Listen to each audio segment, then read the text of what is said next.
Jenis datanya terbagi atas dua. Yang pertama data primer dan data sekunder. Data primer adalah sumber daya yang langsung memberikan kepada pengumpulan data. Data ini berkaitan dengan strategi pengembangan sarana objek wisata Pohon Seribu di Kabupaten Pasaman Barat. Selanjutnya data sekunder, yaitu data yang diperoleh secara tidak langsung atau melalui perantara. Data sekunder tersebut adalah data yang mengenai gambaran umum tentang objek wisata Pohon Seribu, Kabupaten Pasaman Barat. Yang kedua, teknik pengumpulan data. Teknik pengumpulan data yang digunakan peneliti adalah teknik wawancara. Menurut Sugiono, wawancara digunakan sebagai teknik pengumpulan data apabila peneliti ingin melakukan studi pendahuluan untuk melakukan permasalahan yang harus diteliti, tetapi apabila ingin diteliti selanjutnya tempat dan waktu penelitian. Penelitian dilaksanakan di objek wisata Pohon Seribu, Kabupaten Pasaman Barat. Penelitian akan dilakukan pada bulan April sampai Mei pada tahun 2021. Selanjutnya, informan penelitian. Informan merupakan istilah yang kerap dipakai untuk menyebut responden atau subjek peneliti yang menjadi sumber informasi penelitian kualitatif. Adapun penelitian ini menggunakan teknik penentuan informan secara purposive sampling. Menurut Sugiono, purposive sampling adalah teknik penentuan sampel dengan pertimbangan tertentu.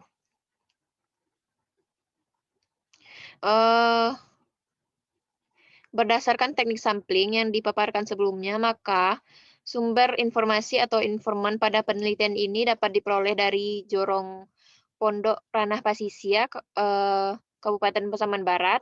Selanjutnya ada pengelola objek wisata Pohon Seribu. Selanjutnya ada masyarakat di sekitar objek wisata Pohon Seribu dan wisatawan objek wisata Pohon Seribu. Di sini kami juga menyediakan di tabel data informan. Ada Bapak Nasrul, Bu Wiwi. Selanjutnya, instrumen penelitian. Alat yang digunakan untuk pengumpulan data pada penelitian ini adalah peneliti sendiri dengan menggunakan alat bantuan panduan wawancara, panduan observasi. Menurut Sugiono, peneliti kualitatif sebagai human instrument berfungsi menetapkan fokus penelitian, memiliki informasi sebagai sumber data, melakukan pengumpulan data, menilai kualitas data, analisis data, menafsirkan data, dan membuat kesimpulan atas temuannya. Adapun langkah-langkah dalam penyusun konsep instrumen menurut Sugiono, yaitu yang pertama ada menentukan variabel, yang kedua menyusun indikator, yang ketiga mendeskripsikan indikator yang akan dicapai, dan yang terakhir menjabarkan indikator ke dalam bentuk pertanyaan. Agar instrumen lebih sistematis dan mudah dipahami peneliti, maka sebelumnya disusun dalam bentuk pertanyaan atau perlu dibuatkan skisi dalam tabel berikut ini.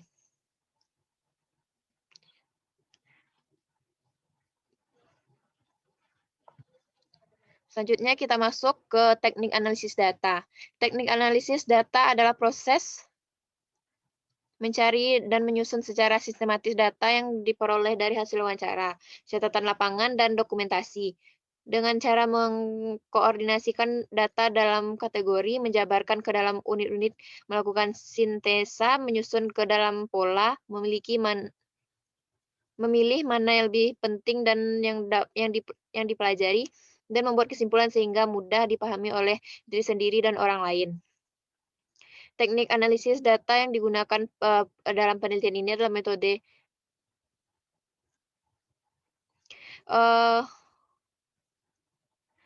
melakukan 3 tahap. Yang pertama ada reduksi data.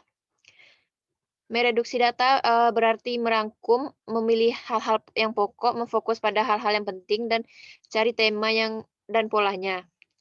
Reduksi data merupakan proses berpikir sensitif yang melakukan kecerdasan, keluasan, dan keadaan wawasan yang tinggi.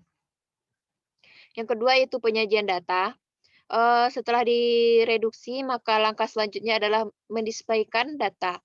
Dalam penelitian kualitatif, penyajian data yang bisa dilakukan dalam bentuk uraian singkat, bagan, hubungan antar kategori, dan sejenisnya.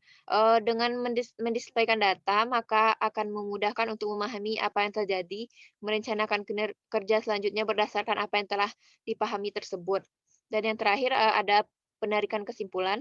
Langkah ketiga dalam analisis data kualitatif adalah penarikan kesimpulan dan verifikasi.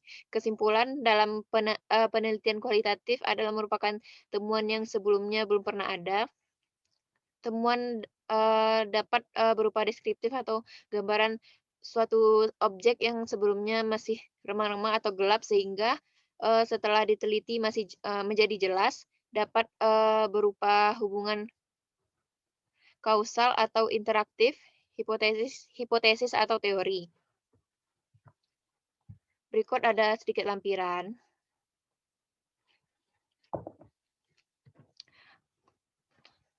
Baiklah, sekian penjelasan dari saya kembalikan kepada moderator.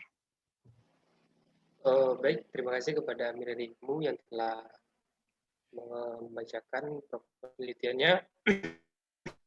Kita masuk kepada sesi kritik dan saran atau dan pertanyaan. Kita masuk kepada sesi pemberian tanggapan, yaitunya diberikan oleh saudara Dendi. Yang pertama, yaitunya kepada Dendi, kami persilakan. Terima kasih kepada moderator yang telah mengizinkan saya untuk memberikan tanggapan kepada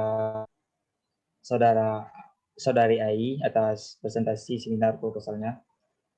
Di sini saya sudah merangkum beberapa ulasan tentang materi yang disampaikan. Yang pertama mungkin di bab 1 di pendahuluan perlu pemateri mengemukakan definisi variabelnya lebih luas dan arahkan tulisan peneliti menuju ke objeknya lebih dalam lagi. Kemudian kemukakan urgensi peneliti. Kenapa memilih judul tersebut? Dengan itu terima kasih.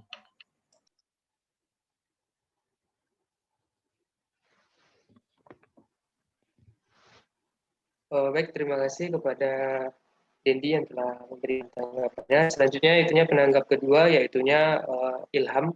Pada Ilham kami persilakan. Baik, terima kasih kepada moderator yang telah memberikan waktunya. Baik, saya akan memberikan sedikit kritik dan saran untuk proposal penelitian dari IKMU. Yang pertama yaitu adanya kesalahan ketik pada halaman 10, yaitu wisata pohon 1000 diketik dengan wisata pohon 1000. Dan pada halaman 4, yaitu saya nggak tahu juga itu ada atau kurang konsisten pengetikannya, itu ada objek dan ada objek. Mungkin itu sedikit saran untuk Miradikmu. Terima kasih. Saya kembalikan kepada moderator. Baik, terima kasih kepada Ilham yang telah memberikan kritik dan sarannya. Selanjutnya yaitunya kita masuk ke sesi tanya jawab. Yaitunya pertanyaan pertama yang akan disampaikan oleh Cut Mutia Srita. Kepada Cut Mutia, kami persilakan. Sebelumnya saya mengucapkan terima kasih kepada moderator. Saya ingin bertanya kepada Saudari Mireri, yaitu kenapa Saudari Mireri memilih strategi pengembangan sarana wisata di daya tarik wisata Pohon Seribu, Kabupaten Pasaman Barat sebagai judul dari proposal Anda. Terima kasih. Baik, terima kasih kepada Cut Mutia. Kita silakan kepada penanya kedua, yaitunya M. Oscar Deloya. Kepada M. Oscar Deloya, kita persilakan. Terima kasih kepada moderator. Saya ingin kepada peneliti, kenapa peneliti menggunakan metode penelitian tersebut? Sekian, terima kasih. Terima kasih kepada Oscar yang telah bertanya. Kita berikan kesempatan kepada Mirerikmu untuk menjawab kedua tersebut. Kepada Mirerikmu, kami persilakan. Baiklah, terima kasih kepada moderator dan yang bertanya. Pertanyaan pertama akan saya jawab, yaitu pertanyaan dari Cut Mutia. Alasan saya mengangkat judul ini, yaitu karena wisata Pohon Seribu sangat berpotensi, namun ada beberapa sarana yang masih kurang memadai. Maka dari itu, saya tertarik karena ingin ikut serta dalam mengembangkan wisata lokal yang ada di Kabupaten Pasaman Barat.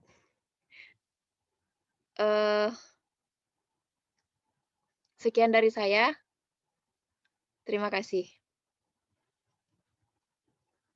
Bagaimana Cek Mutia mungkin sudah bisa memahami atas jawaban yang diberikan oleh Mirerikmu? Baik, saya sudah paham. Terima kasih, Mary. Baik, kita mungkin langsung saja dijawab pertanyaan nomor 2, yaitu pertanyaan dari Emos Karlilahoya. Baiklah, pertanyaan selanjutnya yang dari Oscar, yaitu tentang kenapa memilih metode kualitatif. Kalau menurut saya, metode kualitatif tidak terlalu berfokus pada angka atau nilai dalam pengukuran variabelnya, yang tentunya tidak akan menyulitkan bagi peneliti. Selanjutnya, penelitian kualitatif tidak melakukan suatu pengujian menggunakan metode statistik. Selanjutnya, objek penelitian tidak bergantung pada pengukuran numerik. Selanjutnya, lebih tidak terstruktur dibandingkan penelitian kuantitatif. Sekian jawaban dari saya. Terima kasih. Baik, mungkin kita kembalikan kepada Emos Karlilahoya pada tanya. Terima kasih atas jawabannya. Sudah cukup pas. Baik, kita masuk ke acara selanjutnya, yaitunya pembacaan kesimpulan oleh Notulen, tentunya Rinaldi Wayan Suta Barat. Kepada Rinaldi, kami persilakan. Baik, terima kasih untuk waktu yang telah diberikan. Saya Rinaldi ingin menyampaikan beberapa poin yang telah saya catat selama seminggu ini berlangsung. Yang pertama yaitu ada tanggapan berupa saran dari 2 orang penangkap. Yang pertama dari Saudara Dendi yang menyarankan tentang penguasaan dan pengungkapan urgensi agar penelitian ini lebih dapat terungkap masalahnya. Yang kedua yaitu tentang kesalahan pengetikan yang diungkapkan oleh Saudara Imam dan disarankan untuk baiki lagi. Yang kedua ada dijawab. Yang pertama yaitu Saudari Mutia Surita yang bertanya tentang mengapa memilih judul tersebut. Adapun alasan yang diberikan yaitu karena peneliti melihat bahwa ada tempat yang berpotensi di Pasaman Barat namun belum ada. Karenanya peneliti ingin berperan dalam pengembangan wisata di Pasaman Barat. Yang kedua yaitu mengapa memilih metode penelitian tersebut. Adapun alasan diungkapkan yaitu karena metode ini tidak berfokus pada angka atau nilai atau satuan numerik, tidak menyulitkan dalam pengolahan datanya. Yang kedua karena tidak menggunakan statistik, masih berhubungan dengan yang pertama, karenanya tidak perlu penghitungan statistik. Yang ketiga karena ini lebih tidak terstruktur, jadi mungkin lebih leluasa untuk melakukan pengolahan data. Saya rasa sekian cukup dari saya. Terima kasih atas kesempatan. Saya kembalikan kepada moderator. Baik, dengan pembacaan kesimpulan tersebut, berakhirlah acara seminar proposal Mireri Hikmu pada hari ini. Saya ucapkan terima kasih kepada Ibu dosen dan teman-teman yang telah hadir. Dan saya mohon maaf jika ada kata yang salah dan terima kasih atas perhatiannya. Wassalamualaikum warahmatullahi wabarakatuh. Waalaikumsalam warahmatullahi wabarakatuh. Oke. Congratulations.